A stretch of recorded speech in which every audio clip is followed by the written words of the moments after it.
Summing it up in this last lecture, you would have asked by now that what is the need for this transformation. I tried to answer it partly in the last lecture and gave you an example of how ethics driven world is important with the growing complexity and with the growing uh, multiple dynamics emerging from various sectors of life. But there is another reason,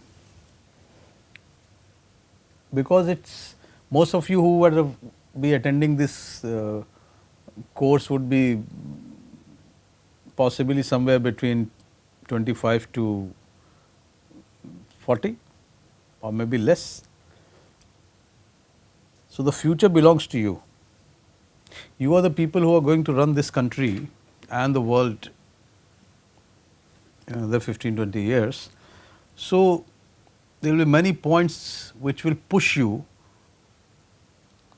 to change yourself, sometimes willingly, sometimes unwillingly, and there would be need for transforming the systems, and there is a lot of transformative talk which goes on in corporate sectors and in leadership and all. So, it is worthwhile to ponder over it. So, I will try to just consolidate the whole idea. Why do you need transformation? After all, we now know the process, how cognition, emotion, biology, everything. Why in first place? So, why do you want to do it? There could be reasons which are personal, immediate or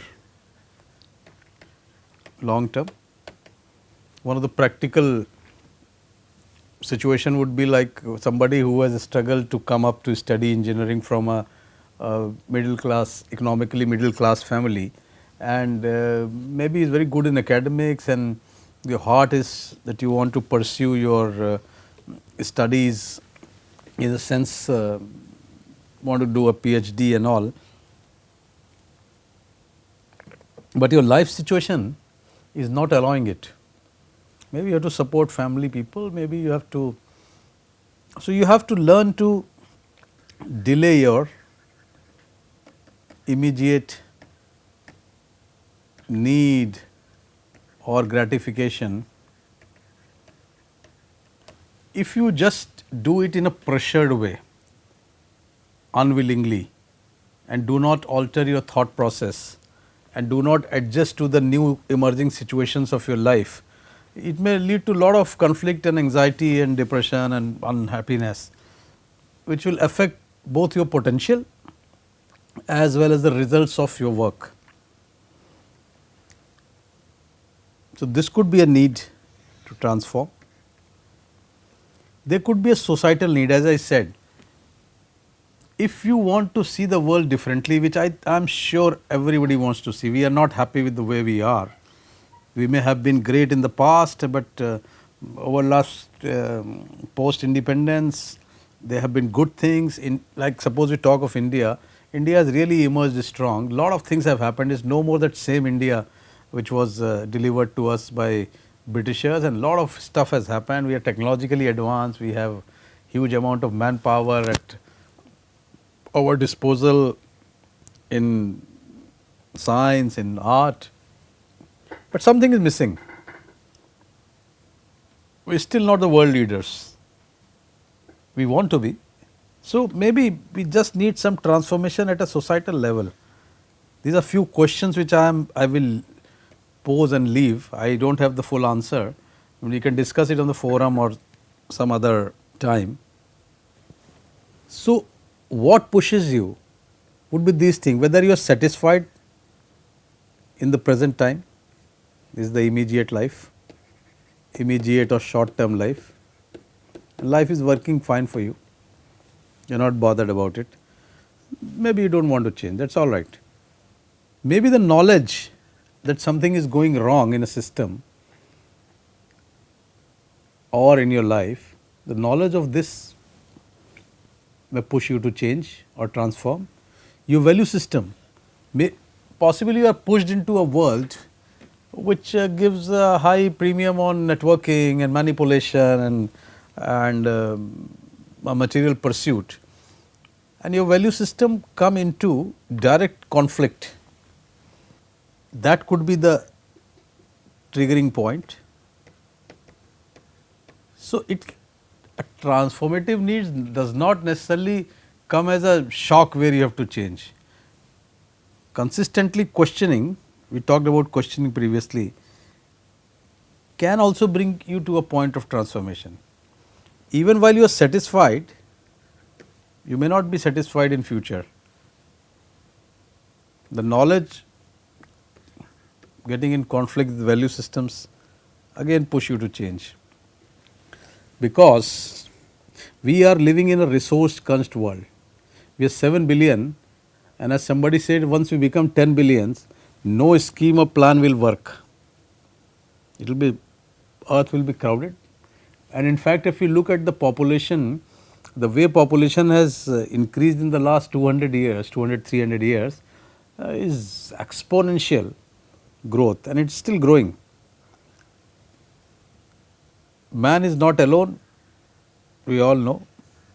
So, the big question which will be facing us, it's already facing us in the form of energy, and that is transforming the whole thought process.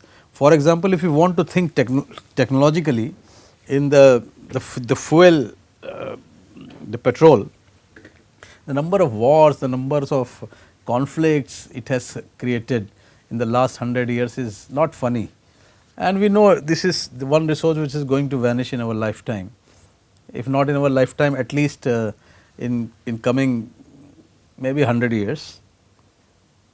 The earth, we already usurped up a lot of agricultural land, and with concrete buildings and all, which is going to maybe someday create a food crisis. The crowded roads and the search for alternative mechanisms, because we can't stop now. We all have this need of pushing to transport and doing whatever. We are already talking of electric cars. Power will be surplus. Tesla, you all know about it. How by 2030 we are planning to really shift the whole thing to electricity. Now this is it's a transformation. It may be a very utilitarian, materialistic transformation, but it is still a transformation at a very collective societal level. Telephony, what was a luxury in 80s and 90s is the mobile and internet, the communication has changed. That is a big transformation, it is irreversible. So, now you know what transformations are. Somebody would have thought of it, Steve Jobs would have thought of it, or internet, whoever invented internet would have thought of it. Every day there are incremental innovations happening. From a personal inter-office mode of communication, it has become a mode of communication into a world wide web, where information is at your fingertips. These are also transformations. So, when we talked of transformations, we not always talk of human being becoming a moral being. This is also transformation, but whoever did it, whoever does it, whoever is trying to make a artificial intelligence, whoever is trying to make a brain computer interface where people who are disabled or having stroke or weaknesses can be helped. This is again empathy. Somebody would have thought of stepping out of the self and helping the others. Ratan Tata probably saw 4 people in a middle class family going on a scooter, and that pressed him to make a nano car. Whether it's successful or not is a different issue altogether. So, what is the basis? Whether you want to do it for yourself, for society, for future, whether you are triggered by your own conflict in value systems or knowledge, or you want to do it a purely innovative engineering issue or a medical thing, this is attributed to, we do not know whether he spoke, but it is attributed to this man Albert Einstein. The basis again is we cannot solve our problems with the same thinking we used when we created them.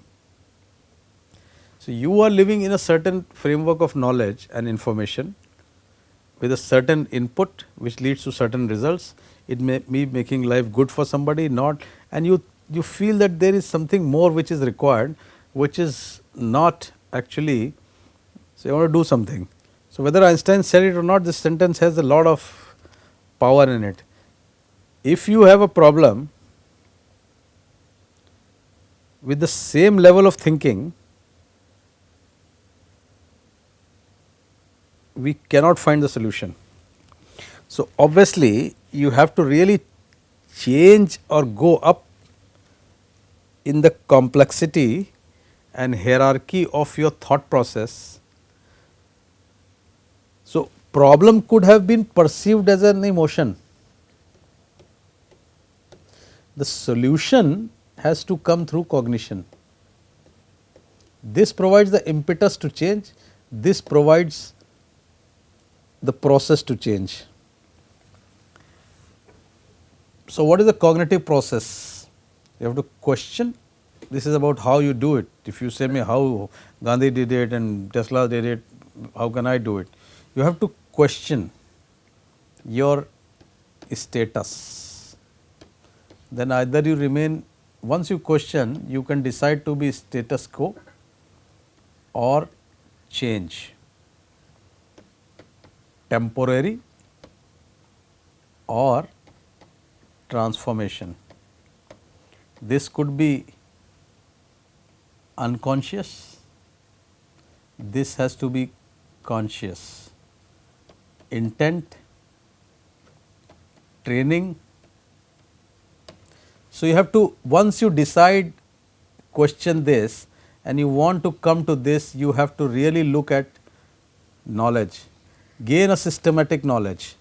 Not only of the, when I am talking systematic, I am not saying about a company or a process or a mathematical theorem or a physical attributes of the system which you want to change. You have to go deeper, even within the self you have to do a systematic knowledge, and then you have to look at alternatives. Like in quantum probabilities, there are multiple probabilities, one of which materializes with the measurement process. The brain also has multiple potentialities and probabilities of doing and achieving certain things. Creative goals come out of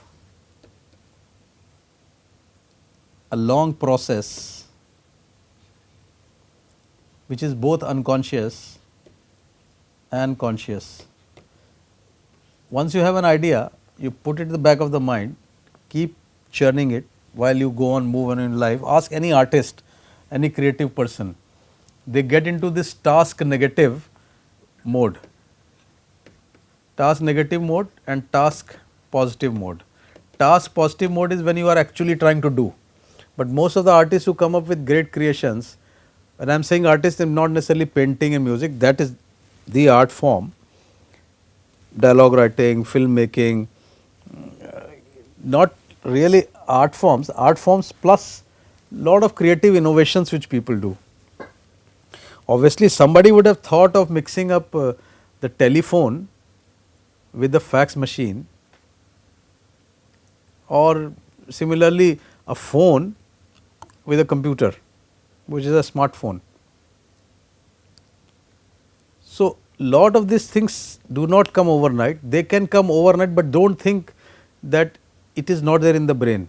It must be working at the back of the mind in a deep unconscious, like a duck paddling, and suddenly it bursts open. Discoveries have happened. So, when do they manifest? Sometimes manifest in sleep.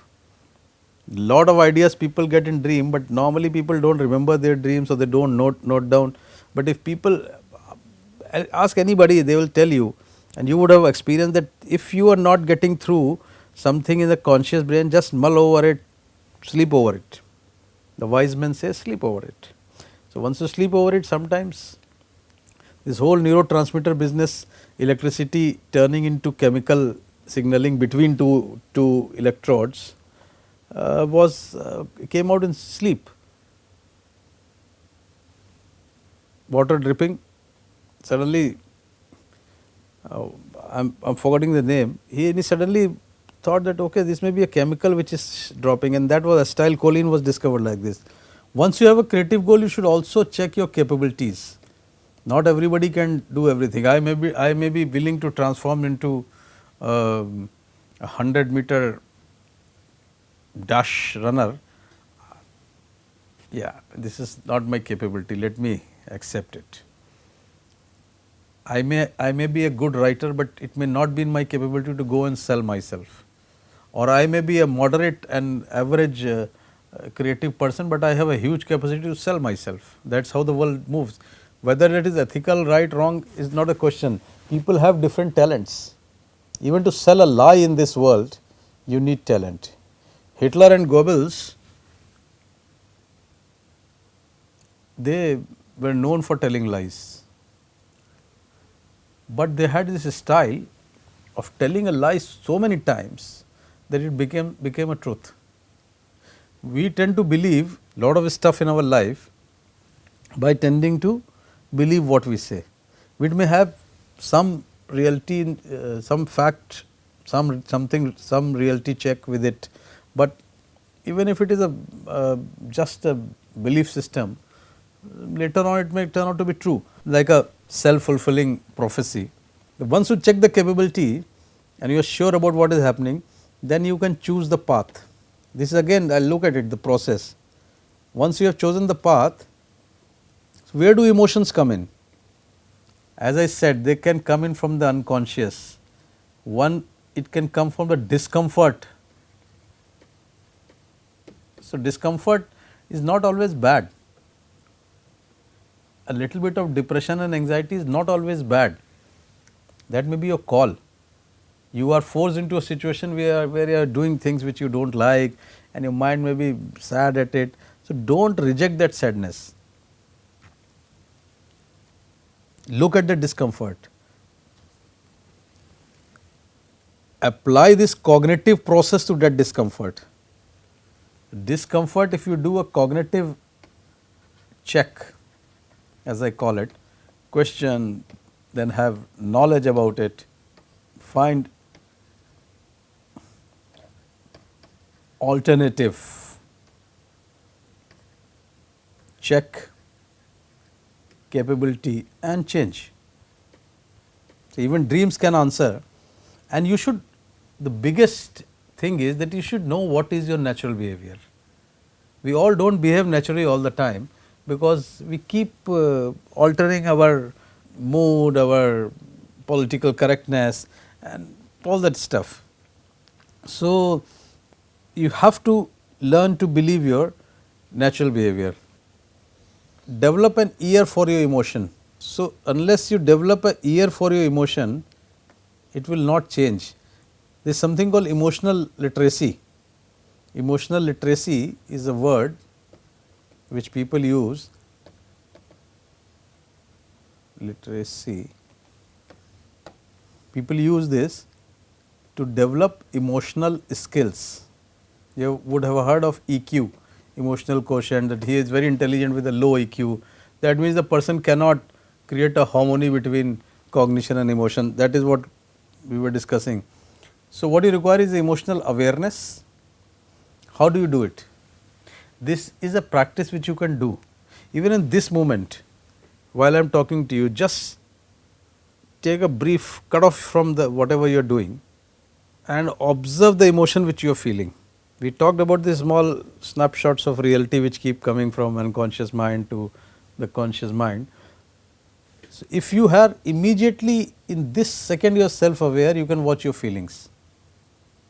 Suppose I am getting irritated, however unconscious push it may be, but something in me can always watch that sense of irritability and feeling coming up. And I am not talking of thought, I am talking of feeling.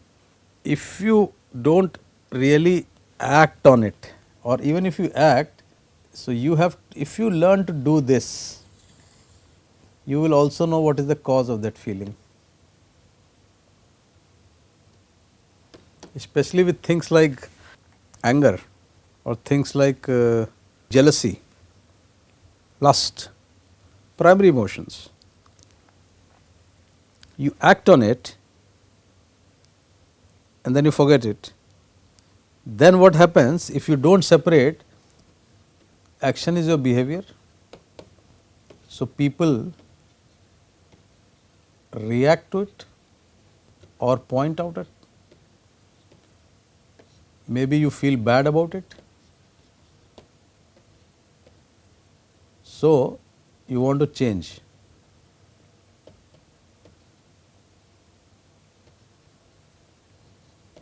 Okay. What do you want to change? You say this is my behavior, I shouted. Okay, I shouted, felt bad, change. You take a vow, I will not shout. How long does it last? You will again shout, again the same cycle. This is because what you are wanting to alter is a action. Do not bother about this. Action is coming from this. This has not been tempered by cognition. This is the issue. Whether your will and cognition can really. So, if you learn to, you get a surge of anger, and shouting is an act which follows as a sequelae. If you separate it, you allow your anger, allow the surge of emotions to go off. This is what is being taught in mindfulness, the oldest Buddhist technique of that you initially you train your mind, allow it to come and go. It is like your inner camera of attention, even if it is focused on this surge, it is not doing anything, it is just watching like a cinema scene. So, if you allow this thing to slowly and gradually your mind will, and that is what Gandhi probably without knowing so much of psychology was doing. He watched his surges of emotions and instead of acting on them, allowed them to pass. He applied his will on not to act on that. It is very unlikely that he would not be having anger and lust and all that, but the will not to react or act on emotion, the source of all non-violence. Violence is after all in the gap. So, that gap he watched by allowing his mind not to act, and then slowly and gradually every time if the emotional surge comes, does not get a conversion into action, the mind will finally give up. And this can be trained by empathizing, taking the perspective of others, which should be done if you want to transform in that relationship thing in conscious mind. Because if I start empathizing with you and I start understanding that you are like me, whom will I get angry at? So, this may be a right approach, and you may say Gandhi was a big man and this is like all social leadership and all, but it is not a question of whether it was a great thing or a small thing. This is what is required to survive together. So, even if you train your mind even 30, 40, 50%, 60% you are able to control it, it is all right, it is wonderful, because then you will have a better life. Active listening in relationships, this is I am talking in the perspective of relationships, but you can also put the same process anywhere. So, as I said, one of these, frustration tolerance is something which seems to be going down. That is the rush actually. The rush is that if you do not have anything, if you suppose you are not able to get it after repeating, that gap of what could have been and what is, that so one has to develop. Everybody has some basic capacity for frustration tolerance, but largely in situations where we do not perceive a threat, we express our emotion. Where we are, so you are not going to hit a policeman on the road for not doing his duty, but you can shout at your servant for not doing his duty. Why not? We should shout at the policeman also, you know he will get beaten up. or put behind the bars. Here you can survive. So that means your mind is not that emotional at all. Your mind knows what is right and wrong for survival. So when it knows in one situation, it should know in other situations also. That is the truth which we have to cultivate. Similarly, as I said, the productive channelization of emotion, don't feel too bad about depression, anxiety, little bit of them. If it is too long, you should have to get treated. But look at the cause of it, what is causing the discomfort, and then maybe you can, this is a big thing. Gandhi said, if you are troubled, the best way to remove your trouble is look at the troubles of others and serve them. Service, yes, self motivation, delayed gratification we have talked about, and self control obviously. So all these things require a very fine balance between emotion and cognition, which was the basic theme. Experiment, once you have decided, okay fine, I will watch my emotion, experiment it. Don't be afraid of failing, it is all right to fail. Review the process, train the mind, persevere, keep doing it, don't give up so easily. This new frame of cognition is the new knowledge I was talking about. The new knowledge modifies the old, that brings in change, and be ready to fail and try, retry. The same process if you apply in the social and interpersonal, you have to put the whole thing in interactions. In a non-egoistic manner, you have to accept alternative views, that other people are also as valid. It requires certain amount of empathy. But if you have a view which you think is right, you have to demonstrate the efficacy and long term benefits to others in a non-judgmental view. That this is how Mahatma Gandhi's whole experiment of non-violence was. He demonstrated the efficacy even to his detractors without being judgmental. He said, by this is what I want to do, violence is bad, so I will not endorse violence, which brought him into conflict with a lot of things. But at the end of it, let people have their point of view. I have, so this is others, this is me, let us compare and see what happens. But at the end, both will have to evolve to a common vision of future. If there is no common vision of future, obviously it all fails. So this is how you should interact. So I will wrap up my course at this, and maybe we will find out time to 30-40 minutes we can maybe have of an interactive session. I hope we will be able to have an online thing, and but the whole things boils down to that if you have a need for change and if you feel that change is something, so you have to look whether the change is involuntary, it is just pushing you through the external pressures, or it is something which is more personal for you, and once you decide it's a personal thing for me, then you have to really go on into finding out alternatives, let it work and then transform. So thank you. Hope you enjoyed the course. Thanks very much.